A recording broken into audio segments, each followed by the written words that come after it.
Hello everyone, Nerdling here. I've decided to start a Well, series hello. dedicated to games that are in my various online lists, and I just don't play for some reason. Today's entry is Torchlight 1, which here I've just jumped right in and started doing a portal just to kind of show you an idea of what the game is like. You will notice jump around a little bit. That's mainly because I'm managing my inventory and my character stats, which you don't really need to see. I picked this up a while ago on Steam on a good sale. As of right now, it's about 15 bucks on Steam. So my plan is to just kind of go through it in general and tell you if I think it's worth it, what it's like, and whatever else my feelings are about it. So the first thing I'll tell you is there are three characters you can choose from. Essentially, there's no customization to it whatsoever. You get these three characters and a pet. And the pet can help manage your inventory, extra slots, can send them up to town and stuff. They do a little bit of attacking, but that's not really their main forte. And as you heard there, I leveled up, so I'm just going through and picking up the various things that I've done. Little jump cut there as I manage my inventory. And you see here, I kind of chose a little bit of a long-range fighter. Essentially does firearms, bows, and crossbows. Why? Because that's just the type of guy I am. You'll also notice I tend to have terrible aim in these types of games. So I tend not to hit things that well. And here I'm just going through and killing things and just doing whatever, just kind of getting levels up, killing stuff, trying to find the goal. And that's really what the game comes down to, is every class comes down to mash the fire button until such point that all the enemies are removed and you're able to pick up the stuff and complete the quests. And you'll also notice I have a terrible sense of direction, so you'll see me move around the same area 4 or 5 times, so I tend not to notice things. And there's something glowing over here which is trying to draw my attention as I run through poison. And here I've completed the quest. Yay! So now I'm just wiping out the last few enemies, and then going to jump into the portal to end the quest and go back to town. Which, to make it kind of obvious, is that big purple glowy thing is where I'm supposed to be. Hey, this time I actually avoided the poison. Found the trap, but avoided the poison.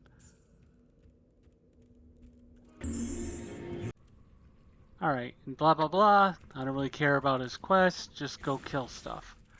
So here I'm in the next portal, which as you'll notice is very similar to the first one. It does have a little bit of random map generation, but it's more of archetypes. It's like a dungeon crawl. It might be go through the forests, but they all pretty much come down to the same thing.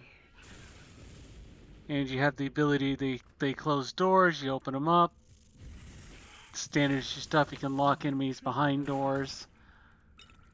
And as you see here, I'm just going through and taking everything out.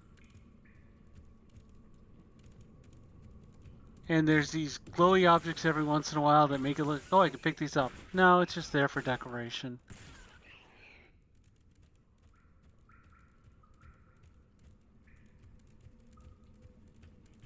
So I would put this game kind of like in a Diablo 2-esque style. Kind of updated graphics from them, but the idea is pretty much it's just a simple dungeon crawl, gather all the gear you can, and move on. And those tables there, if I felt like hitting them, do actually have some stuff you saw on my inventory screen there quickly, just to give you an idea what it looks like. This time I avoided the trap, which is rare for me. Usually I run up and go, oh, that's a trap. So like when I find mimics, it's like, oh look, a chest. Oh, it's a mimic. Oh well.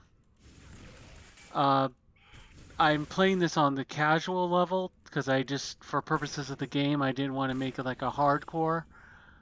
You do have the potential to your character to die, but at this level, it takes quite a while for that to happen. Like I've fought quite a few mobs, just things coming at me left and right, and I just keep going through them. And here you can't really get past. They kind of put that little card in your way, so just kind of building a little choke point there. But again, nothing too fancy. You don't need an online connection. I've run it on pretty basic systems. I'm running it on a little more advanced system right now. It's really good for those times when you don't have an internet connection or it's a little spotty, but you just want to just play a little bit. The game will just let you go, and then the next time you're online, it'll move all the saving up to the cloud base. And because the game's style is, you could not play this for months, pick it up, and be right back in it. It's not these ones where you tend to forget where you are. You can hit the journal or quest, and it'll show you what your quests are, and it kind of tends to lead you where you're going anyway. So it's not one of these ones you have to invest a lot of time into trying to remember where your characters are, like what happens with me with Diablo 3. I put all this time into a character, forget what they're doing, where I'm supposed to be going, so I start another character. And next thing I know, I'm deleting characters because I've forgotten what I'm just supposed to be doing. I have a great memory, but it's short. So, overall, listing what I think is good about this game. It's not very expensive. You do have 3 character classes that are slightly different. There's not a lot in the class sets, like you've got to build a certain particular type of armor to get the best. It's just pick up whatever you can and just keep using it. So it isn't one of these ones where, oh, I have 2 of the 3 items, so the armor is completely useless. The pets are very useful for when your inventory gets full or just before you go to town. You load them up, send them up to sell. By the time you get back to town, if they're already up there, they already have the money. They've already sold everything. And while I'm not using any here, there are mods available that will allow you to change the experience in the game. Kind of the bad, there really isn't too much.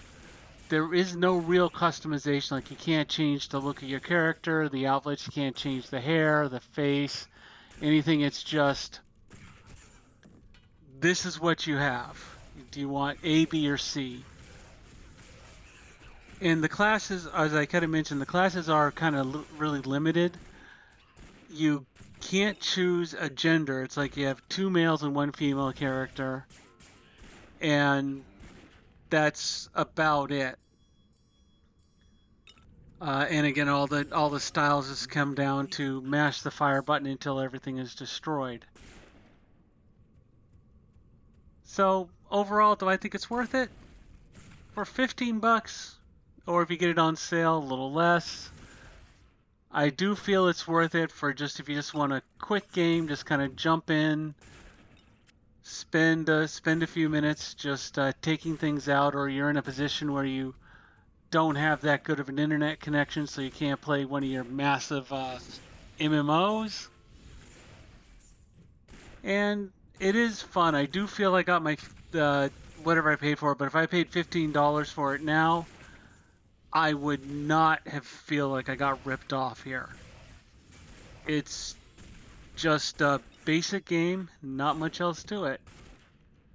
And for some reason, I think my audio cut out, and I just don't feel like re-recording the game audio, so I'm just going to leave it here. And just wanted to say, this is Nerdling here. Hopefully I'll be doing more of these videos whenever I feel like it. And please insert witty comment here. Till next time.